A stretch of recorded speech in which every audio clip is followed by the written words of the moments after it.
Me räägime jõust, me räägime väest ja me räägime sellest, mis loeb. Võim ja vägi episood 12 on tunda, et meie stuudio on ühte väga suurt väge ja võimu täis.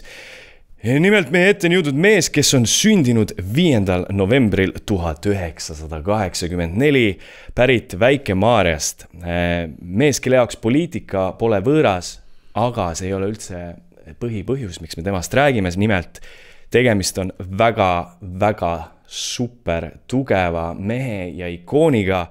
Mees, kes on endine sumomaadleja, kes on pääsenud esimese eestlasena elukutseliseks sumomaadlejaks Jaapanis. Mees, kes on näinud Tokyo Dome'i, mees, kes teab MMA-st ja kes teab, mis on üks kõva body slam vajadusel. Meie stuudiosse on jõudnud Baruto Kaito! Kaido Hövelson, Baruto, tere tulemast. Tere. Kuidas läheb? Väga hästi läheb. Et jätame ürisemise teiste ja vingumise ja halamise teiste jaoks, et mul läheb hästi. Super, mul on vahel vaja endale seda mentaliteeti kohe hommikul saada. Kas sul läheb nagu halvasti? Mul läheb väga hästi tegelikult. Magasid vähe? Ma magasin täna võib-olla sipake vähem kui peaks, aga on neid päevi, kus mingid asjad kasvad üle peas, ma hakkan vinguma. Ja kuskil poole päeva pealt ma saan aru, et ma olen vihane, sellepärast ma käin ise endale närvidele. Kaua sa vingud, mees? Tegelikult on kõik hästi ju. No mina ei usu, et Kaido oleks kunagi vihane, mina küll ei ole näinud, aga mitu tundi päevas sina magad? Ma magan öösiti. Päeva ei maga, et lõunauinaku aeg on läbi. Aga üldiselt 7–9 tundi ma magan. Et päris korralikult. Jaa, eks siis kui mida aeg edasi, siis rohkem mõtlen, et mis elu need metsakarud elavad, et 3 kuud pead nagu pikutama, et palju magavad, et pikutama, et jube hea elu, aga jube kõhnaks lähed, vaata siis. Ja siis hakkad toitu otsima, no ka keeruline, vaata. Mõtled küll, et karu elu, magad 3 kuud, jube äge elu. Et ei ole vaja viiriseda, vingul, millegi pärast ei ole vaja muretseda. Muretsemine hakkab siis, kui üles ärkad ju. No. Kas sa oled alati nii optimistlik ja positiivne? Ma arvan, et eks elu on õpetanud seda, et ikkagi talus kasvanud, kartulvagude vaod kõblatud, loomad kasitud, talitatud, söödetud.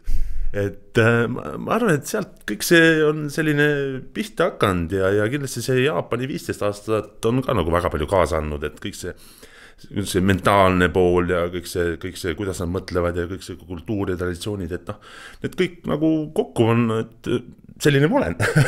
Kuidas siis talumehe tarkus läheb idafilosoofiaga kokku? Ma arvan, et see on see töökus ehk. Et ikkagi koolivaheajad pidime ise raha teenima alates 6. eluaastast juba, et ma ei kujuta ette, kui ma peaks poiss on, et mul 8 aastane, et kuule, need vaheajal, need porgandid on vaja ära harvendada, kartulid ära kõvlata ja siis saad tasku raha umbes, et siis osta sügisel endale kooli mingi uus särk või koolikott. Aga meil nii oli, et ma arvan, et see õpetas sellist töökust, et käed jalad on küljes, nii kaua tuleb nagu tuld anda, et keegi sulle lusikaga suhu seda toitu ei anna ja kuldlusikat kahjuks või õnneks mul pole olnud. Ja see on see, mida sa tahad ka enda lastele üle anda? No ajad on muutunud, aga kindlasti tahan heaks eeskujuks olla. Kui sa võrdleksid publikut Eestis, Ameerikas ja Tokyos, siis milline on see Tokyo või Jaapani publiku kultuur üleüldiselt?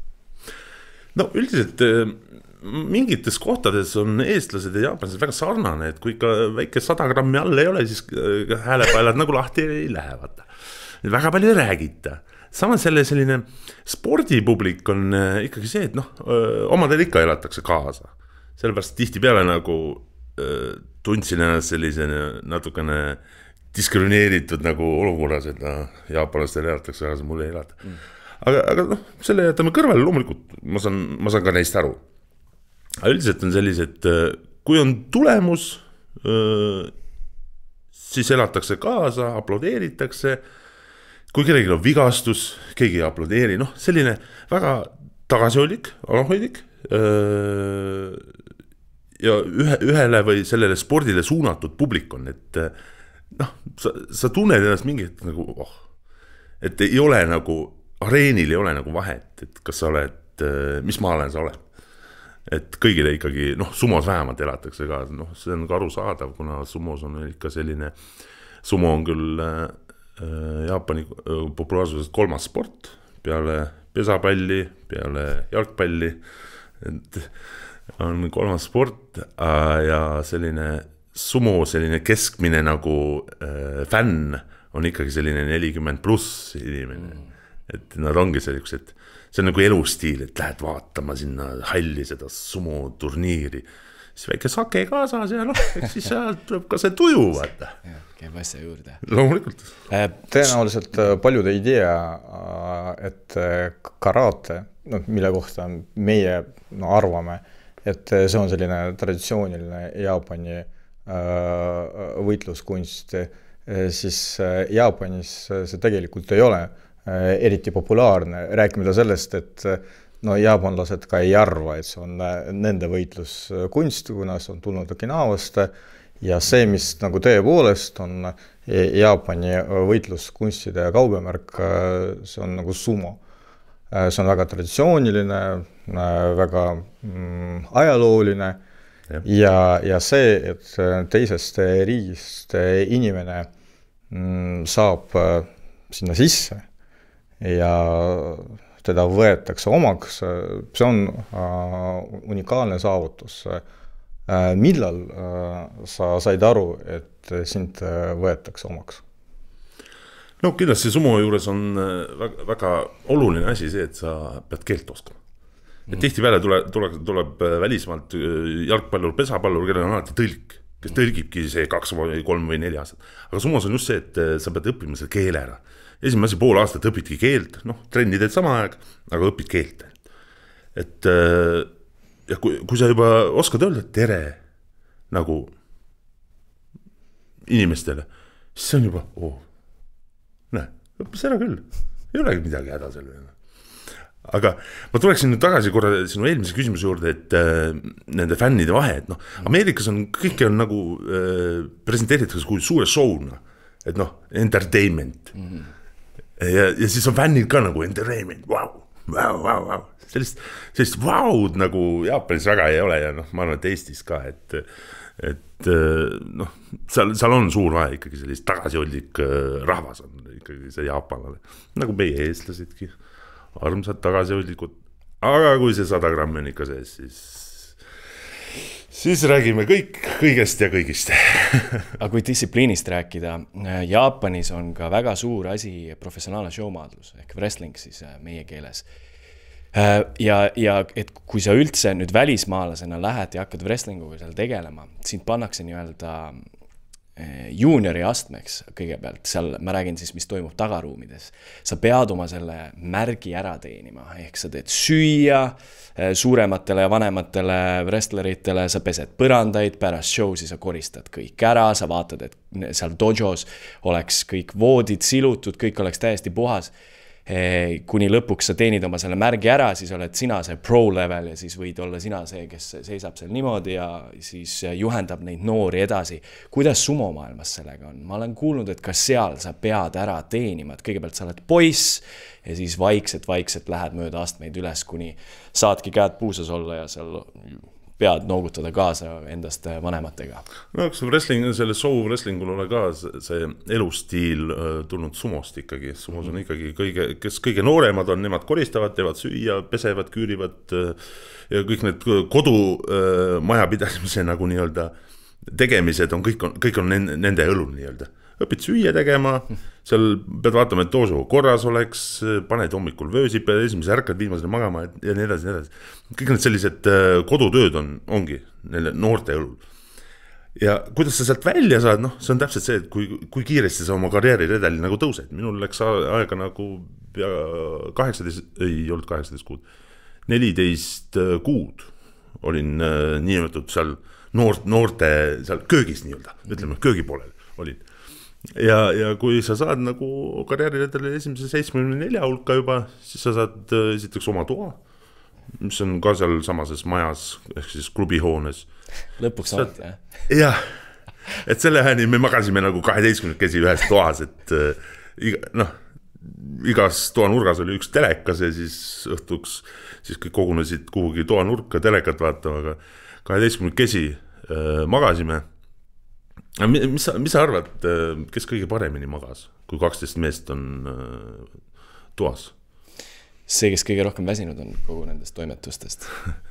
Tegelikult on see, kes kõige esimesel magama jääb. see suured mehed kõik, kui see norskamine pihta hakkab. Ma mõtlesin, vaesed naabrid nagu mingi sumoklubi nagu kõrvale küll elama ei tahaks minna. Aklad kinni, ma ei tea, isolatsioonid ja kõik on neil vist.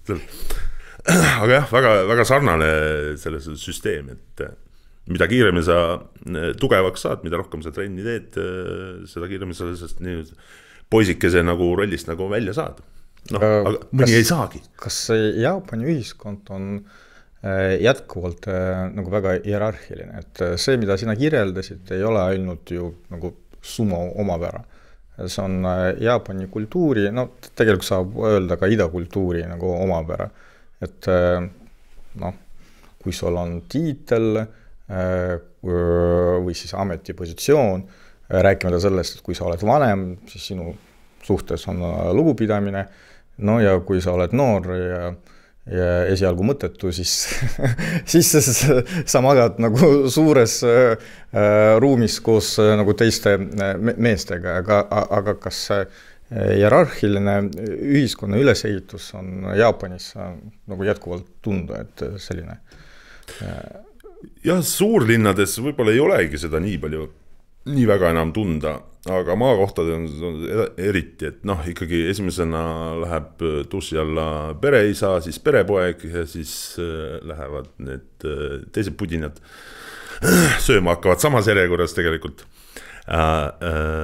Mis minu puhul oli nagu täiesti üllatav oli see, kui ma võtsin omale tahtsin abielluda. Oli see hetk, läksin klubi perenaise juurde, peremehe juurde, et nüüd on aeg, sa ütlesid, oot, kuhu sa kirustad poisina? Ta ei vasta sinu staatuselegi, minu välja valitu. Mis me siis teeme? Peale seda nagu hakati mulle toetajate sponsorite tütreid tooma. Tehti pimekohtingud ja mulle 2 kuud järjest. Mul oli iga nädal üks pimekohting. Auto tuli järgi, viis põhimõtteliselt restorani. Tere. Üks kohting, teine, 3., 4., 5., 6. Ja siis lõpuks nagu mõtlesin, kuulge, et sõbrad, klubi perenaisele peremele, lõpetage ära, et ma ei taha staatuse. Ei meeldinud keegi. Ei, oli ka häid. Mina tahan ikkagi mitte majanduslikult heal järel abielluda inimesega, aga just armastusest nii-öelda. Ja siis mida see armastus tähendab? See, kui üks inimene sobib väga hästi teisega. Kõige lihtsam vastus. Jah. Ja see klapp oli meil väga hea ja ma pidasin nagu õigeks ikkagi, kuulge. Sest ma tean, mu klubitreener abiellus rahaga. Sest tal endal ei olnud seda väga. Sa oled vist varem ka rääkinud sellest, et sa ei ole selline mees, kes tahaks rahaga abielluda. Jah, ja lõpuks siis peremees ja perenaine ütles, mis me selle põikpäise eestlasega teeme, et mine siis abiellu ja lõid käega ühesõnaga. Aga see just see samane, et vastavalt staatusele otsitakse sulle ikkagi see teist poolt, et see ei ole niisama, et võtad tänaval need igasugused toredad seebiseriaalid, mis oli Must roos ja Koduse võõrsil ja sellist nagu nad tahavad nagu tekitada, aga tegelikult see enam nii väga ei toimi. Aga jah, see hierarhia on seal väga paigas ja see toimib siiamaani, kuigi jah, noored tahavad sellest nagu natukene lahti ennast siduda, päris lõpuni see ikkagi ei ole õnnestunud.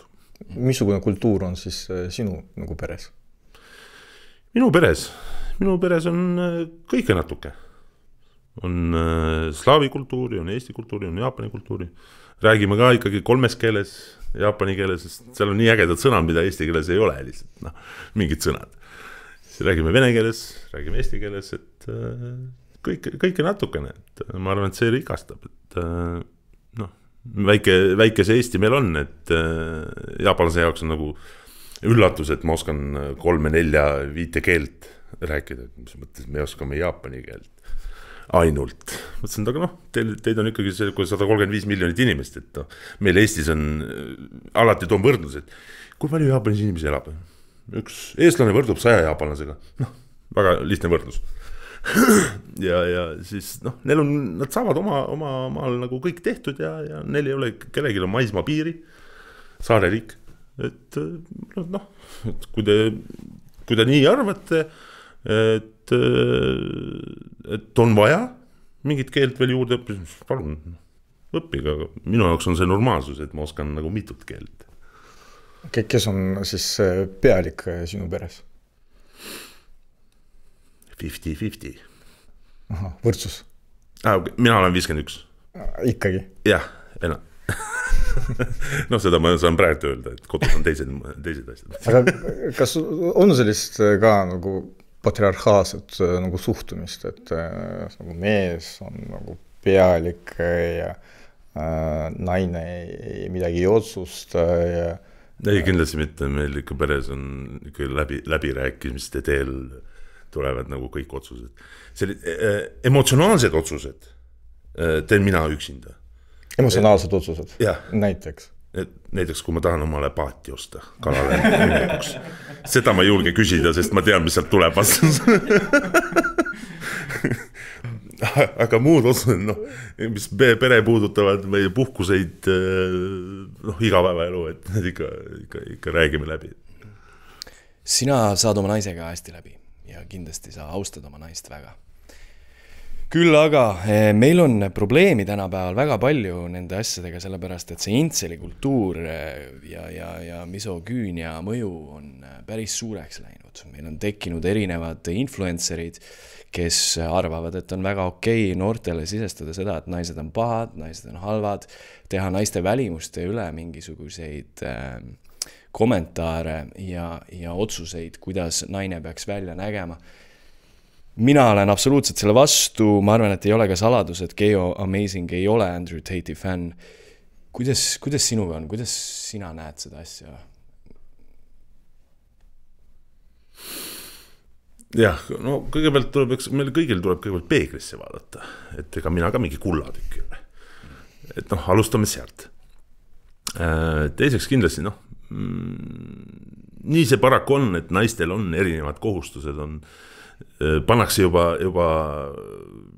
varakult peale, et leida mees ja sünnitada lapsi ja karjääri teha, kui on võimalus ja nii edasi, olla ilus ka veel.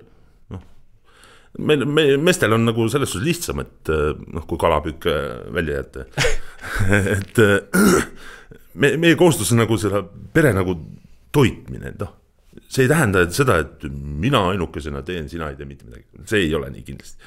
Et ikkagi tuleb aru saada, et igal ühel on siin maailmas on oma roll. Alustame nagu võib paralleele tuua siin loomamaailmast, kust iganes maailmast tegelikult. Igal on isaded, on emased, on naised, on mehed. Kõigil on oma roll. Et ma arvan, et minu roll on ka ikkagi peret võimalikult palju toetada, võimalikult palju läbi rääkida. Ma saan aru, et need ise hakanud igast TikTokerid, YouTuberid ja nii edasi, inimesed ongi nagu, nad elavad tihti peale selles nutimaailmas ja nad ei adu endale mingi hetk juba, et kuulge, see ei ole reaalsus. Et ma vaatan omal 8-aastane poiss, et vaatab mingit täiesti jama, nagu mingi vaata isi, et see on nii, et see mägi varsti läheb pooleks ja kukub umbes merre ja siis tuleb tsunami. Teoreetiline võimalus nagu sellel asjal on, aga üldiselt see ei pea nagu paika. Enamus mulli, mis nad ajavad, ma saan aru, et see on jällegi motiveerib neid, saavad oma mingid jälgijaid ja ja noh, mida hullemat mula ajad, seda nagu ägedamaks ise arvad, et see asi läheb, aga ma olen nagu, noh, üritan mitte igasuguseid mingit jama vaadata, aga seda jama on väga palju. Kahjuks küll, jah. Aga miks tekib selline vale arusaam muskuliinsusest või see vale muskuliinsus, et miks see paljudele kahjuks nagu läheb korda, et ja inimesed, noored mehed võtavad omaks? Jube lihtne on oma probleemides, oma kompleksides ja oma muredes süüdistada teisi. See on kõige lihtsam nagu viis välja elada. Ja seda te kõigile nagu näidate, et võt, ma olen selline. No tegelikult sa ei ole mitte keegi, sa oled lihtsalt mingi tössike, kuskil seal kaamera taga pimedas toas, seal teki all filmib, naised, te olete sellised, aga mina olen selline. Mis tuleb teki alt välja? Ema, too mulle kotletid palun voodisse, kui tohib. See vist peab paikama. Mõtle, et sellised kompleksidega inimesi on hästi palju, noh, kui tänavalgi jalutad, eriti Aasia kultuuris tegelikult lähed rongi sisse, mitu inimest sa leiad, kes lihtsalt nagu istub seal või seisab. Kõigil on ikka nutitelefonid, mingid asjad käed. Ja Eestis ka nagu inimesed ei naerata. Igas asjas peab leidma ikkagi oma mingi positiivse külje, et hommikul teed silma lahti ja sooja õhku tuleb suust välja. See on juba positiivne. Ma elan. Ja sealt kogu see asi nagu ma arvan, et pihta hakkabki. Aga just need samased kompleksides inimesed, kes tahavad ennast välja elada, aga ei ole palju sõpru, ei ole hea suhtleja, aga läbi selle telefoni, et ta ei ütle sulle midagi, mida sa filmid telefoni, et kuule, et ära hea jaama. Isegi Siri vist ei ütle seda, on siuke asi telefonis. Et see ongi nagu lihtne endale näidata ja siis kui välja tuleb, siis peidame ennast kogu kaputsi ja maski ette, et jumala pärast keegi ei kõnetaks mind, et ma ei taha kellegi rääkida, mul on kodus telefon. Tead, tavaliselt ma küsin seda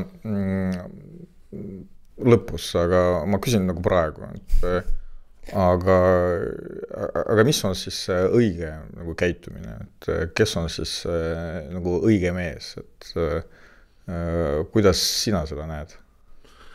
No õige mees, kui sa Mihhail nii küsid, et pärast kohe, mis pähe tuli on, õige mees on see, kes on nokuga, see ei ole tõsi.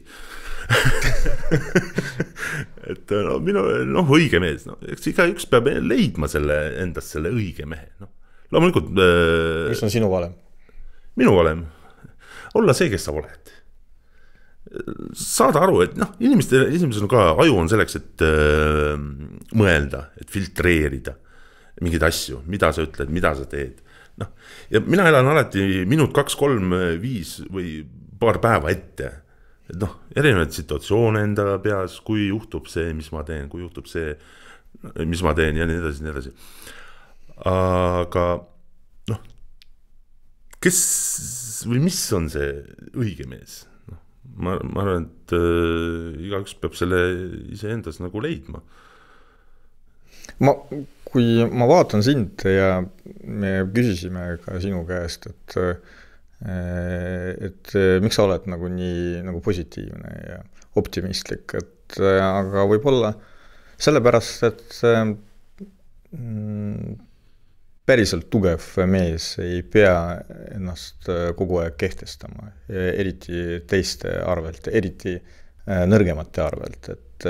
Ja see võib-olla on ka vastus Keijo küsimusele, et kuidas siis see nagu uus kultuur hakkas nagu tekkima, või see oli ka minu küsimus, et miks see vale muskuliinsus praegu on nii populaarne, et võib-olla sellepärast, et nõrgad mehed on praegu meie tsivilisatsiooni arenguastmes väga aktiivsed, aga aktiivsed on mitte treeningsaalis, vaid internetis ja siis elavad ennast niimoodi välja, kehtestavad ennast sellisel valel viisil ja ei ole kedagi või ei ole nagu väga palju neid, kes ütleksid, et kuule mees, et nagu mine saali või tee trenni või siis Või siis vaata, kui sa oled nagu päriselt mees, siis sul peab olema nii palju tugevust, et tunda austust ka nõrgemate suhtes. Rääkimata sellest, et sul peab olema austus naiste suhtes. Et vaata, võitluskunstides ja idakultuuris on nagu väga tähtis nagu õpetaja roll. Et kes oli nagu sinu nagu elus nagu tähtsad õpetajad? Jah, noh, Mihhaili, ma olen Mihhailiga täiesti nõus. Üks asi veel kindlasti, nii kaua kui sellistel muskuliinsetel nagu inimestel on selliseid kaasaelajad. Nii kaua kui need kaasaelajad on, seda rohkem ta arvab, et ta on jube äge, nii peabki olema. Noh, ja ma ei näe sellel asjal nagu lõppu. Ja kui tulevad laid, siis TikTokis... Ma teen õiget asja, minuga oleks see nõus. Ja seda rohkem selline enesehinnang tõuseb poistel, noh, seal pimedas toas teki all muidugi, et mitte mujal. Aga kes oli minu sensei? Mul on sellised eeskujusid on olnud sumuaegadel, on olnud paar Jaapani sellist õpetajat ja kindlasti on minu eeskujus ka mingil määral minu enda abikaasa, kes on mu selles heas ja halvas situatsioonis olukorras aegadel olnud alati minu korral, samamoodi minu ema, et ma olen tegelikult oma emale ja abikaasale kõige rohkem tänulik, ma arvan. Et nemad on need, ma poleks üksinda hakkama saanud, ma arvan. Et noh, ma olen selline suur tamm, kes kasvab, aga mul on vett. Ja see naispool on tegelikult minu vesi olnud, noh, midagi ei ole teha. Et ma ei pea isegi seda tunnistama, see lihtsalt nii on olnud. Et noh, mehed küll on heaks toeks, et Mihhail, kõvad mehed.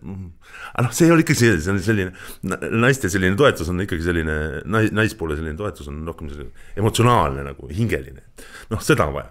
Jõu ja selle mõistuse saad samast saalist või koolist või kust veel, aga sellist, noh, emotsionaalselt või sellist hingelist toetust nagu mees mehele, sõbrale, et noh, kuidagi väga, väga keeruline. Kas see on ka nagu tugeva mehe nagu tunnus, et tugev mees on nii tugev, et saab ka enda nõrkust tunnistada ja kas sa usud, et iga tugeva mehe tagalas on tegelikult naine, et iga eduka mehe nagu tagalas on nagu naine, et naine annab nagu energiat, mis annab mehele võimalust midagi saavutada. Kindlasti, julged teha, julged tunnistada, et ma oma nagu otsuseid ei ole kunagi kahetsenud. Ühtegi otsust, mis ma olen vastu võtnud, ma kahetsen pigem neid otsuseid, mis ma ei ole vastu. Aga see sünnib ikkagi, need otsused sünnivad mingil hetkel nagu koostöös oma abikaasaga. Noh, kes on mulle olnud kogu see teekond nüüd 20 aastat on kõrval olnud toetanud.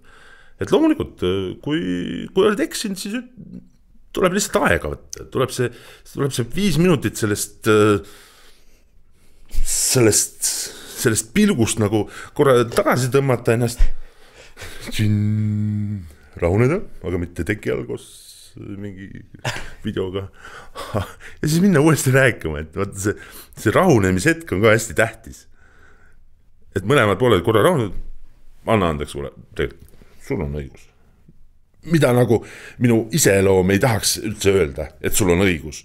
Sest ma arvan, et minul on kogu aeg õigus. Aga ma siiski tunnistan seda, et noh, kuule, tegelikult sellel õigus.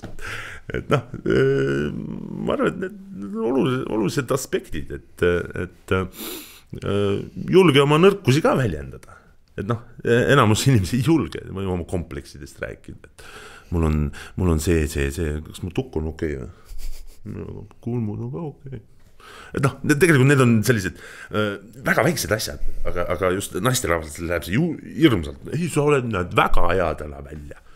noh, mis sa ikka ütled, et kuule mine jooksulisse nüüd juba, tegelikult see ei ole meie öelda, et noh, naine saab üldiselt nagu peegliga saab paremini nagu läbi kui oma mehega, et ta näeb ise paremini, mis tal head ja vead on, et noh, mees on lihtsalt selline toetav üksus nagu tal kõrval, et jah, sa näed väga kaunis välja täna hommiku.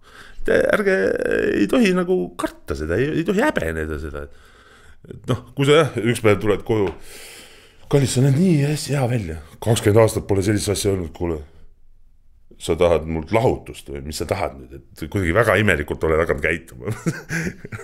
et noh, seal ei ole midagi nagu häbeneda, ma arvan, et see näitab ka sellist mingit tugevust ikkagi, kas suhtes või tugevust, et tõesti, noh, tunnistan oma iga, et jah, nii on. No selleks, et pärast keegi ütleks, et meie jutt oli liiga pehme ja me ei suudnud näidata piisavalt muskuliinsust, et räägime teistest asjadest ka, et räägime MMA-st. No nii. Vaata, no kuidas juhtus üldse, et peale sumot sa otsustasid osalema MMA nagu matšides. No, nagu mulle tundub, et nagu sumo on midagi absoluutselt muud. Jah, võitluskunst on võitluskunst, fighter on fighter, võitleja nagu vaim ja hing on kõigil olemas, aga no, mulle tundub absoluutselt erinevad nagu maailmad, et miks niimoodi juhtus? Ja tegelikult kuna mind koolis nagu väga palju kiusati, ma olin talust ja mingid imelikud lõhnad olid juures vahepeal ja mingid sokis olid augud ja noh, ei olnud lihtsalt nii palju võimalusi. Siis tihti peale nagu, noh, sellepärast kiusati, noh, see on väiksed asjad, aga ikka läheb hinge. Ja minu suur unistus oli ükskord seista, saada suureks ja tugevaks, esiteks. Noh, Juhtus, jah. Noh, ja vaata, seal on ka see, et ma ei mõelnudki, et noh, see kere suurus on see, aga just siin sees. Ja kindlasti seista ükskord vaesemate väetite eest ja seista ükskord areenil ehk ringis ja võidelda. Et ma olin suur kahevõitlusalade fänn juba väiksest peale. Aga juhtus nii, et sattusin korvpalli, siis judosse ja judost juba läksin üle sujuvalt profisumomaale. Et noh, ma ei arvan, et ma nagu 10 aastat teeningi leiba põhimõtteliselt sõna otseses mõttes ringis, kuna sumoareen on ümmargune. Mina mõtlesin ringi all ikkagi seda neljanurkset mingi boksi seda ringi nii-öelda. Ja peale sumo siis mõtlesin, nüüd ma pean nagu, noh, ikka lõpetas sportlaskarjääri ära mingi hetk. Siis olid jälle lahkmine, et noh, mis ma nüüd tegema hakkan, et kõik on tore siiamaani, aga mis nüüd siis?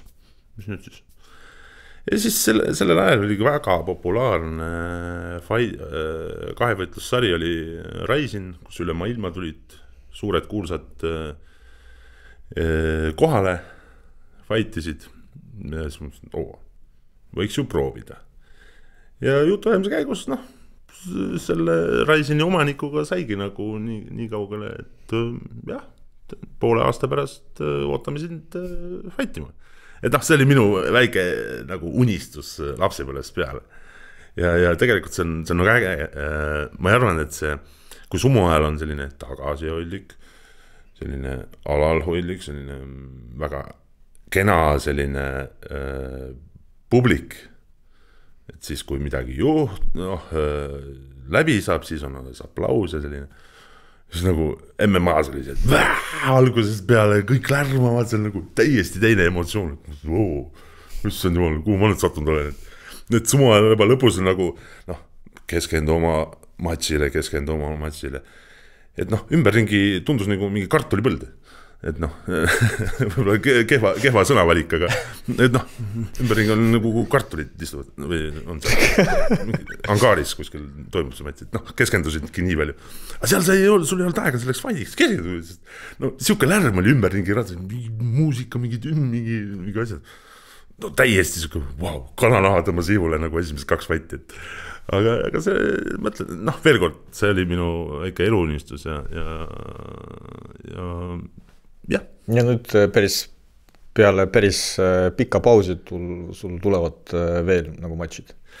Jah, see aasta on plaanis, on 2 matši, üks on kindel juulikuus, aga see sai ka nagu selline noh, vaheline periood, kõik on tore olnud, äge olnud, aga selline nagu hinges on siuke tühi koht, et sest adrenaliini on vaja.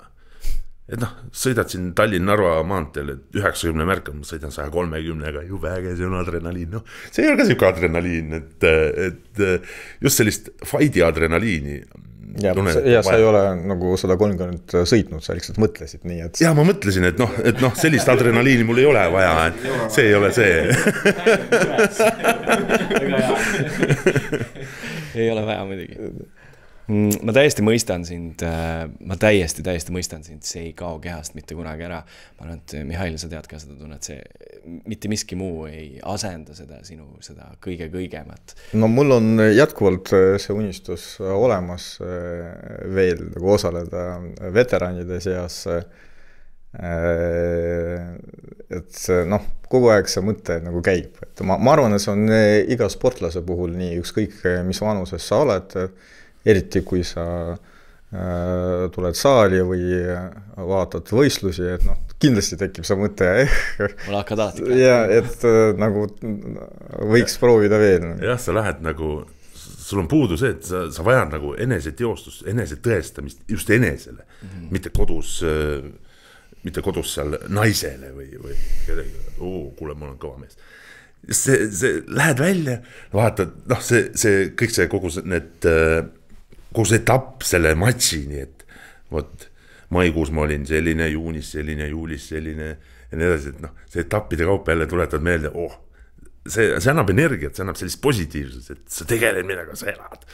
Noh, on nii vist. Kaido, hästi tähtis osa ju on toitumine ja treenimine, et kuidas sul sellega praegu on?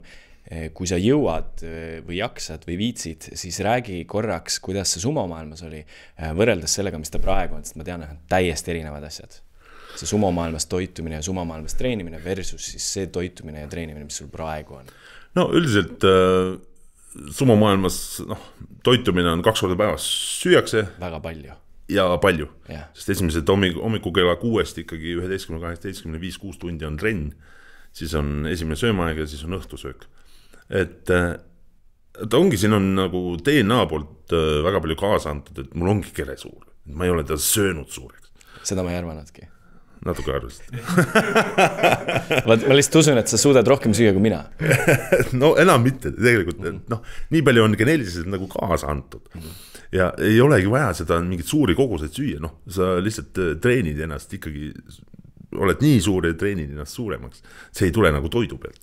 Et loomulikult seda energiat on vaja kuidagi tagasi saada. No, üldiselt Jaapani see sumomaailm on väga selline vana arhailine, selline askeetlik, selline nii treenimisstiilid kui ka söömine.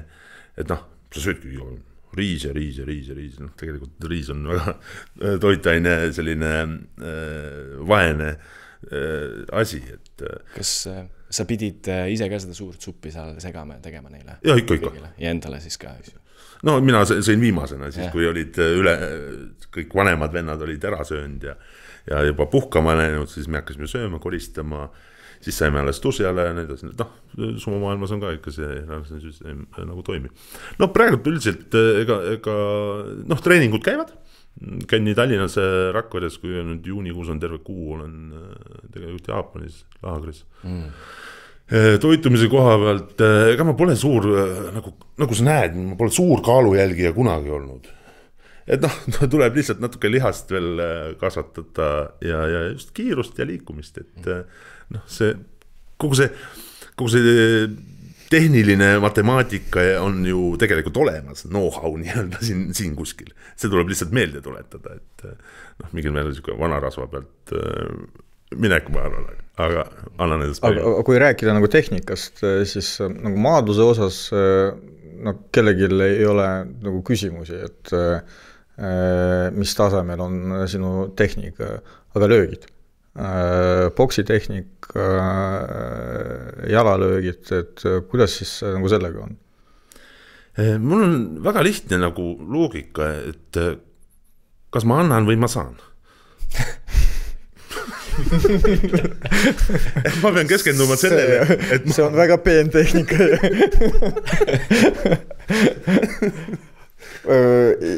Hea, no kui juba selline tehnika on, ma küsin, kas oli sul tänavatel ka kaklusi ja millal viimane? Tänavatel ei ole olnud. No muidugi seda tuleb ette kujutada, kellegi tekib see mõte. Lähed pähe vastu, ta pidi väga purjus olema, kes tahtis minna. Aga sellise ärplemisi on ette tulnud küll, et ja need on viimased, ma arvan, et olnud Jaapanis, aga siis mu abikaasa on selle ära lahendanud. Läks andis jaapanlasel üle küüru vihmavarjuga. Sest kuna minul olid nagu käed seotud, mine nüüd minema, sa väike prussakas. No ei lähe ära. Nad ongi sellised, lähen, norin tüli äkki, siis äge on. Aga mind ikkagi professionaalselt see nagu väga huvitab, et kas sinu nagu taktika või strateegia ongi, et sa kasutad eelkõige seda, kus sa oled väga hea, kui mitte öelda nagu parim, ja ei proovigi midagi uut omandada, või sa ikkagi püüad nagu enda arsenali nagu laiendada, kuidas sellega on, kui muidugi see ei ole mingi nagu saladus. No, see on ikka nii, et lähed siis areenile ja plaan on areenile astumine see nii, plaan on paigas, et kuidas ma lähen. Ja siis areenil mõtled, ma proovin täna midagi uut. Ei, see ei ole minu. See, mis on trennis ikkagi proovitud ja tehtud ja harjutatud, mis on selge, et mis on nagu kindla peale minek. Et sumo ajal ka jaapanlased tulevad, siis tulid võistlused koju. Ma maadlesin jube hästi, aga ma kaotsin. Väga hea. Mina maadlesin täna jube halvasti, aga ma võitsin. Et seal on ikkagi suur vahe, et kuidas sa keskendud. Sa võid maadelda nii super hästi, aga sa kaotsid. Ikkagi üks on kaotus, teine võit. Ja sumos on ikkagi see, et kaotuste võidu suhtega, kas sa tõused seal reitingus või sa langed. Kui sa langed, siis on see, et sul kaovad kõik need hüved, oma tuba, oma luba, kõik need kaovad. Kohe. Et nii kui sa langed. Maadles sitasti, aga võida. On minu nagu selline see on nagu huvitav filosoofia, Keijo, kas sulle tundub ka, et ta ei vasta minu küsimustele? Et kas see on nagu selline nagu saladus, mida selge see, et kedagi ma üllatama nagu ei lähe, sest praegusel hetkel nagu midagi uut ja jube ägedat õppida, selleks on liiga vähe aega. Aga eks ma proovin kõik asjad järgi, mis mul arsenalis on. Ja. Minu taekwondo treeningule tuled ka või? Tulema läbi. Ma tuleks hea meelega uuesti midagi teistsugust. Kaido, kuidas sa hoiad distsipliini? Sellepärast, et inimaju on ikkagi programmeeritud sellele, et meil oleks võimalikult mugav, meil oleks hea ja rahulik. Ma teen trenni homsest saab üle homme.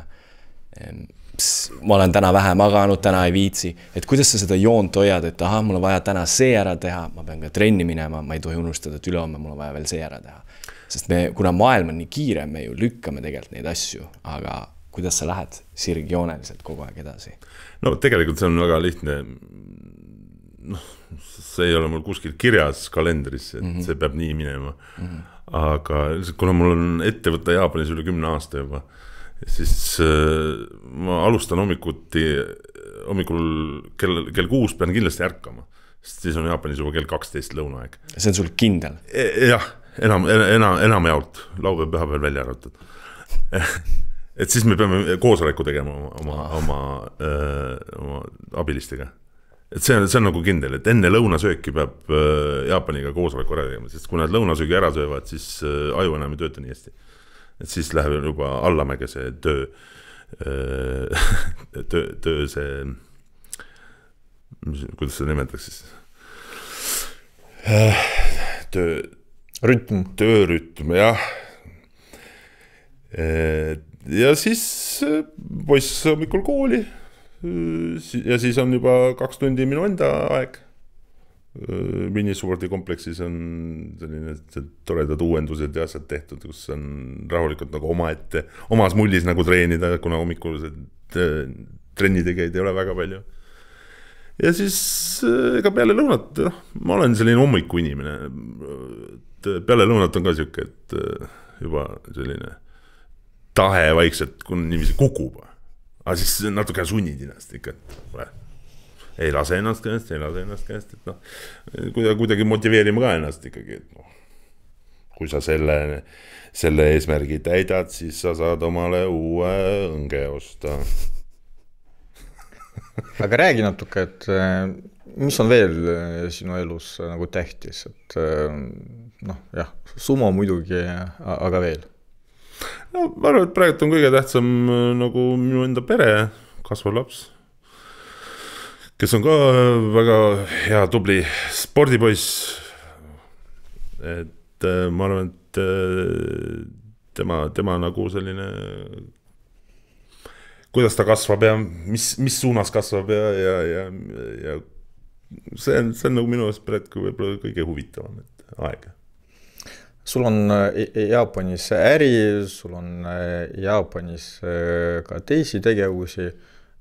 Räägime sellest, et Jaapanis oli sinu spordikarjääri tipp. Mis see tunne on elada 2 riigi nagu vahel? Et kas see on, ma ei tea, see, mis nagu tähendavalt motiveerib, toob lisa energiat, võib-olla nagu lisa inspiratsiooni või see on see, mis väsitab?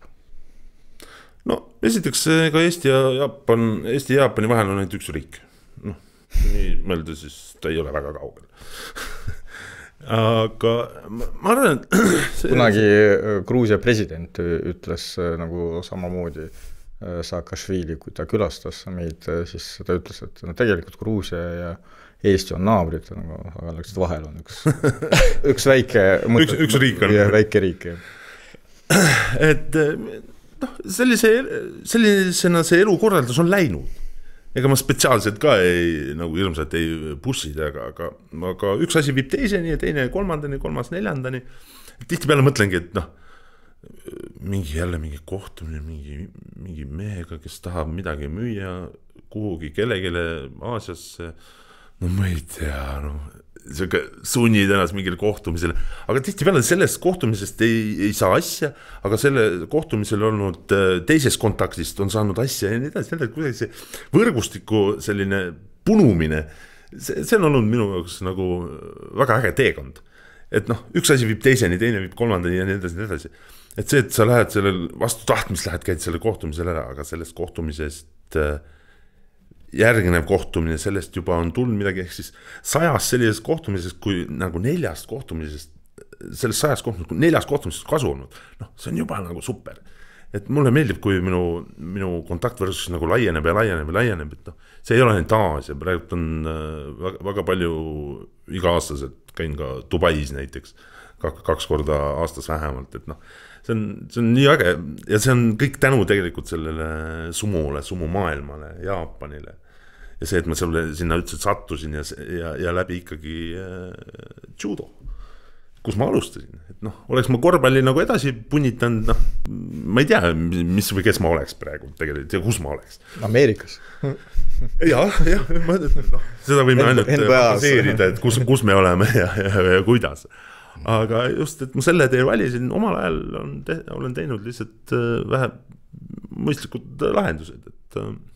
Aga see on asja nagu tehniline pool, aga ma ei tea, selline inimlik pool, kui sa liiga kaua nagu viibid kodus nagu Eestis, kas tekib see mõte, et ikkagi tahaks juba Jaapanis olla ja nagu vastupidi, kui liiga palju aega võtab mingi Jaapani asi, siis tahaks juba koju, et kas see tuleb ette ka ja Jaapanist või elu on nii dünaamiline, et sa ei mõtle selle peale? Ei, mõtlen ikka.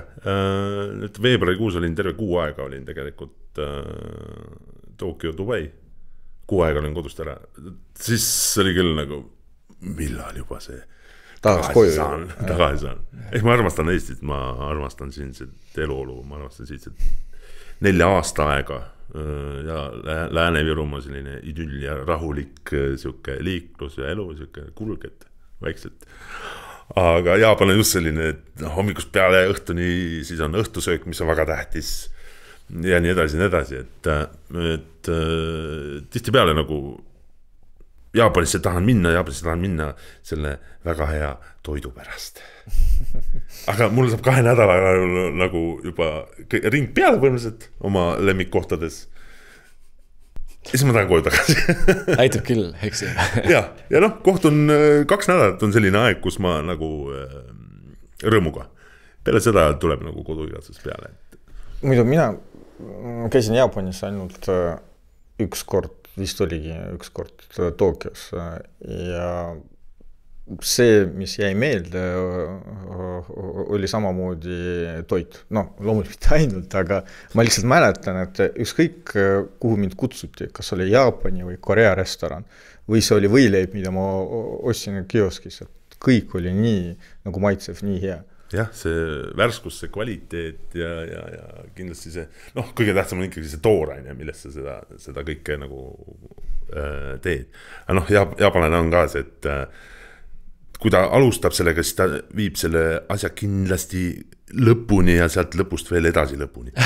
Et meil nagu Eestis on see, et tegid toas remonti, aga mingi 3 liistu on panemata, 3 aasta pärast vaatad, et need 3 liistu on ikka panemata, et jõuame, et liiste ei olnud ja 100 nagu asjaga Jaapanen nagu, ta teeb väga, nad on väga, lähevad detailidesse sisse, iga asi. Kas on toidu koha pealt näiteks, et võt sellele toidule sobib võt see sake, sellele toidule sobib see vein, Nad kuidagi oskavad neid asju nagu üksteise peale nagu niivisi klotsidena laduda. Ja samamoodi maailma parim lihaveis ja liha, wagyu. Samamoodi see tooraine, kumba pidi sa lõikad, kust otsast, mis noaga, väga detailsed on need, iga väike selline nagu asi. Kuule, aga mul on üks ebakorrektne nagu küsimus. Kas on midagi, mis sind jaapanlaste puhul nagu häirib, et ei meeldi? Ei ole. Võid ma öelda seda? Sa võid öelda? Lõikame välja pärast.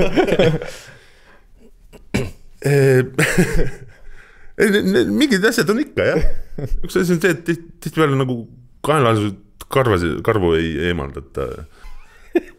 Tihti peale nad kardavad hirmsat päikest, nad käivad nagu kostüümides käivad ujumas, nagu mitte nagu swimming suit mingis sellises kostüümis, aga T-särgi ja pikkade pükstega ja basseinides ja kuna valge nahk on nende ideaal. Ja ma just tahaksin küsida, kas see nagu jätkuvalt on ikkagi see, et valge nahk on staatuse küsimus. Staatuse küsimus. Kui see nahk ei ole valge, siis sa liiga palju töötad päikese alla, siis sinu staatus on madal, et tänase päevani ja see on aktuaalne Jaapanis. Tihti peale nagu enda naabritädid nagu tänapäeva kohe, mis sul ilus valge nahk, mis päikse käes nii kaua oled? Natuke nagu käed pruunivad, et see on juba out. Aga üle, eks neid miinuseid ja plusse leiab igal poolt. On ta Eestis, on ta Jaapanis, on ta Ameerikas või kus iganes. Ja inimesed on ka kõik erinevad, eks me igaüks teeme oma valikud ise ja kui teeme, tuleb võtta valikutest parim, isegi kui on 2 sitta valikut. Kuule, aga kas sulle üldse inimesed meeldivad, et selles mõttes, kas sulle meeldib olla inimeste nagu seas või sulle meeldib olla nagu looduses?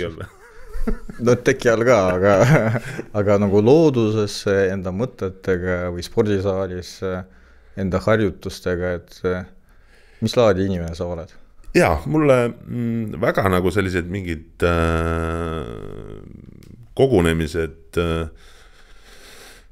suurte rahvamisiga ei meeldi. Ma tunnen ennast ebamugavalt sealt.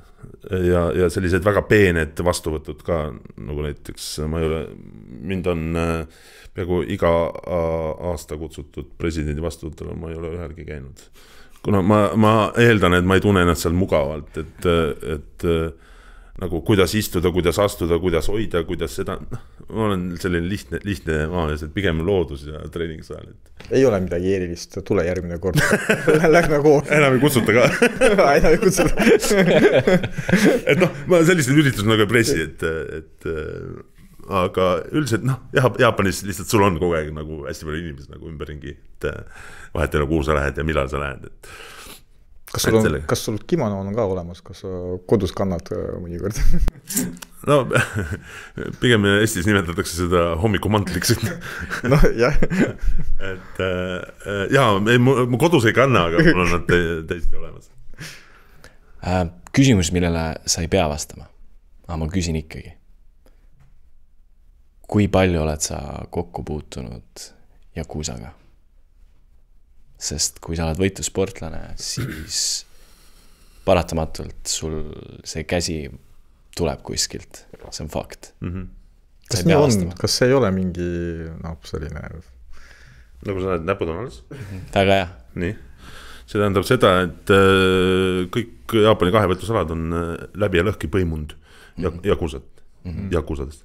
Seal ei saagi neist üle aga ümber. Seal riik küll üritab kuidagi jälgi segada nii-öelda, aga üldiselt nagu väga paljud siiamaani riiklikud sellised hanked võidavad ka ikkagi ehitusfirmad, transpordifirmad ja seal on nii ehk naa on nagu seal Yakuzas, aga sumo juba ammustest ilmadest aegadest peale on ikkagi läbi lõhki seotud.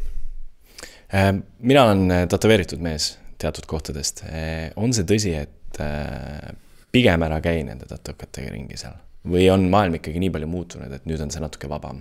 No ega sa üldiselt kuhugi spaasse nagu sisse ei saa või sauna või kuumave onsenisse. Sa ei ole teretulnud oma tatoveeringuga. Nad müüvad neid mingid plaastreid, mis käivad sinna peale vist? Jah, praegult juba pannakse plaastreid ja kui sa arvad, et sulle ükskord hetk see väga ägedalt sobis, siis loomulikult. Aga Jaapanis ikka tatoveering, nad ei ole nagu aru saanud, et välismaalane tatoveerinud või jaapanlane tatoveerinud, et seal on ikkagi mingi selline kultuuride selline erisus või mõtlemise erisus, et üldiselt sellised turistikatesse mine kuidas tahad, kus sul see tatoveering on kedagi nagu aga sellised ehedad sellised onsenid ja sellised spaad on ikkagi, enamus on ikkagi tatoveering. Kuga siis olime kellatud? Kuna see traditsiooniline küsimus on juba küsitud, et siis mul tekkis teine küsimus, võib-olla sellest ka saab traditsioon. Vaata, nagu sa tead, Eesti ajaloos oli selline legendaarne maadleja Georg Hackenschmidt ja teadaolevalt ta üks päev kohtus ka Ameerika presidendiga, Rooseveltiga ja sellest kohtumisest on pärit üks legendaarne lause, mida ütles Ameerika president Roosevelt ütles, et kui mina ei oleks Ameerika president, siis mina tahaks olla Hackenschmidt. Kui sina ei oleks sumomaadleja, et mis võiks olla sinu teine teekond, sinu unistus või siis võimalik saatus, et ma ei tea, kas Ameerika president poliitikaga sa oled ka seotud või siis absoluutselt midagi muud? Kunagi pole mul sellist küsimust küsitud, aga ma praegult sel hetkel ma mõtlen seda, et ma tahaksin olla elukutseline kalur kuskil Vaikse ookeani saarel. Sulle meeldib kala püüda, ma saan aru? Kaladele meeldib mina rohkem kui neile, aga jah. Miks sina meeldid kaladele? Kuna ma näen võib-olla nii apetiitna välja või? Peavad olema ikkagi suured kalad. Ei, eks mul on jah suur tegelikult mereandide fänn olen, et ja kalasöön piisavalt palju, et olla nende hirmuks. Nii, kui sinuga sööma minna, siis lähme kala sööma. Küsimus on kuhu ja millal? Kuule, aga kas sul ei olegi või ei olnudki mingit nagu sellist nagu ambitsiooni, ma ei tea, olla nagu suur juht, nagu liider, maailma president, et midagi sellist nagu kunagi ei olnud? Ma arvan, et need samased ennist ka just rääkisin, et minu sellised lapsepõlve unistused nii-öelda, ma arvan, et need on enam-vähem nagu täitunud, et sa ei pea olema president, et olla liider. Noh, kõik nagu arvavad seda, aga sa võid olla oma külaliider ka. Võid olla oma Alevis tuntud poiss ka. Ja sa võid olla president ja ei mitte olla liider. Jah, sa võid olla president, kes jookseb teiste sabas. Et noh, see on ka selline, külapoe taga on ka äge nagu olla liider. Et mul sellist nagu unistust on mõtlen ausalt ei ole olnud. Kui palju see nagu kiusamine sinu lapsepõlves on sinu elu mõjutanud? Et see oli ka minu elu osa, ütleme nii. Minu lapsepõlves seda oli ka väga palju. Vist ei ole vaja seletama nagu miks. Ja ma tean, et see mind nagu väga mõjutas. Et noh, just sellepärast ma hakkasin võitluskunstidega nagu tegelema. Aga ma väga kiiresti sain aru, et võitluskunstidel on muidugi palju suurem sisu ja mõte kui lihtsalt võimalus nagu lüüa tagasi. Ja see väga mõjutas ka minu elu. Et ehk siis saab öelda, et positiivses plaanis, et seda nagu pidev kooli kiusamine mõjutas minu arengut.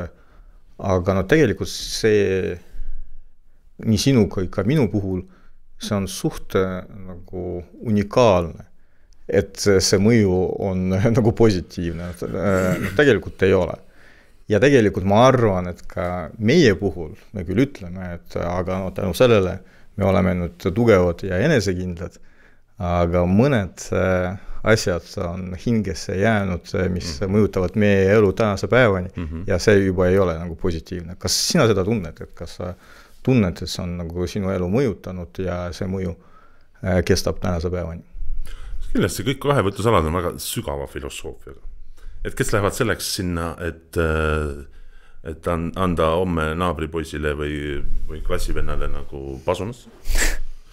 Kes läheb selleks sinna, et noh, nagu Mihhailiga, et me tahame ka saada tugevaks, aga iseendases seista pigem, kui on situatsioon. Mind on see kindlasti mõjutanud, aga just ma arvan, et paremuse suunas. Et loomulikult, eks hakata meelde tuletama, siis võib igasugused asja meelde tuletada ja see mälu ongi selleks, et mäletada. Et kuidas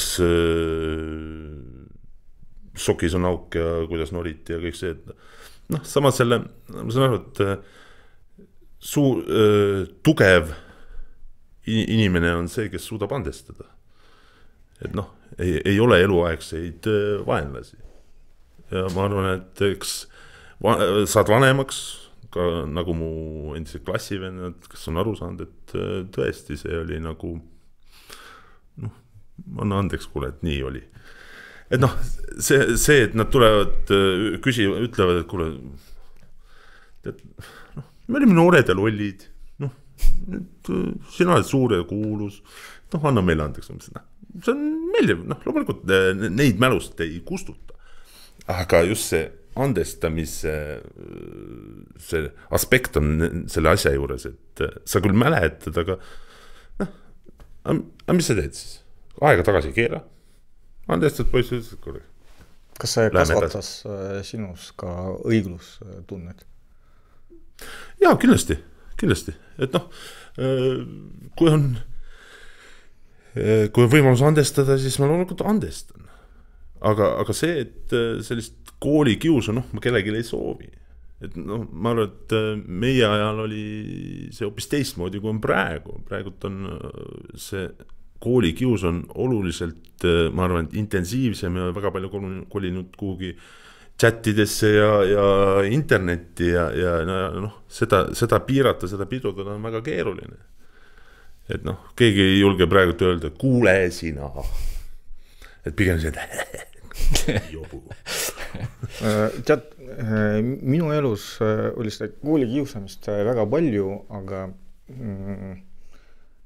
see, mis jäi meelde ja see, mis nagu mõjutas väga palju minu elu, oli üks juhtum, mida ma mäletan tänase päevani detailides, et jah, mina olin väike ja nõrk, aga koolis oli veel üks poiss, kes oli samamoodi nagu väike ja nõrk ja keda kiusati veelgi rohkem. Ja oli üks nagu selline juhtum, et ma nägin nagu pealt, kuidas suured poisid, teda peksid. Ja mina ei saanud midagi teha. Ja võt see nagu mõjutas mind palju rohkem kui see, et mind kiusati. Et see nagu, et ma näen, et seda ebaõiglust ja ma ei saa nagu midagi teha. Ja ma arvan, et see mind motiveeris omal ajal nagu kõige rohkem. Kui palju nagu sina oled enda elus ebaõiglust näinud? No alustame sellest, ma arvan, et noorena, kuidas võõraisisa andis emale nagu klohmi, siis tundsid ennast jube jõuatuna. Mida ma teen? Ma olen nii väike, lihtsalt ja ma lendan sinna ahju peale kuhugi minema. See on see kindlasti, et sellist perekondlikku vägivalda nagu kõrvalt näha, et see oli selline karm. Aga samamoodi mõtlesin, et mis ma teha saan, jooksen vahele ja siis... Kas sinu elus oli ka kunagi nagu selline mõte, et mina teen kõik selleks, et kunagi enam ei juhtuks nii, et kui ma näen ebaõiglust, siis ma ei suuda nagu sekkuda, ma olen nagu piisavalt tugev, piisavalt trennitud, aga ükskõik, mis peaks juhtuma, et kui mina seda näen, siis mina nagu alati nagu sekkun. Ei, ebaõiglusele ma olen alati vahele astunud. Üldse ei ole vahet, mis olukord on. Tead, ma arvasin, et ma seekord ei küsi, aga sa nii palju... Räägin liiga palju. Räägid küll, see on tore. Selleks sa oled ka kutsutud. Et kuna sa ise nagu mitu korda kasutasid sõna nagu andestamine, siis ma ikkagi küsin, et kas sa oled usklik? Ma olen, kuna mul abikaasa tahtis kirikus abielluda ja ma pidin ka siis leeri minema. Aga ma usun väga palju ise ennast. Kas ma tohin küsida, mis see kirik oli? Sa ei pea vastama. Saan abikaasa leeri. Okei. See ei ole see mäng või? See ei ole see mäng, jah. Sel teemal rohkem küsimusi ei ole. Kuule, aga siis me olemegi jõudnud sinna maale, kus ma paluksin, Kaido, sult seda, et sa oleksid häälte hääl praegu. Inglis keeles kõlab see palju paremini. Voice of the voiceless. Mida sa tahaksid meestele või noortele meestele edasi öelda? Midagi õpetlikku, midagi head, see hääl, mis on sinu sees, mida sa tahaksid välja panna? Kindlasti tuleb aru saada, kust me tuleme, kuhu me läheme, kes me oleme. Ja kes on need inimesed, kes tänu kellele me oleme nii kaugele jõudnud. kes on need inimesed, kes ka edaspidi on kindlasti minu kõrval, kellega ükskõik mis olukorras, ükskõik mis ajal sa võid loota, et väga tähtis on need inimesed enda ümber märgata ja ma arvan, et väga tähtis on olla mees suure tähega et ja kindlasti oskus olla mehelik, oskus andestada, oskus austada. See kõik on õpitav. Aga kui sa ei püüa seda endale sisestada, kui sa ei püüa seda sellest sõnast ühest, teisest, kolmandast, kümnest aru saada, sa ei ole maailma kõige targem. Sinust on palju targemaid. Aga ma ei usu, et sa oled ka maailma kõige lollim. Et sa aru ei saa. Et elu ongi üks suur õppetund ja kindlasti on igal inimesel on oma eesmärgid, omad sellised hiirod, eeskujud ja tänapäeval see nutiajastu, sinna ei saa me mitte midagi teha. Ei ole vaja vaadata oma aega viita mingitele lollustele.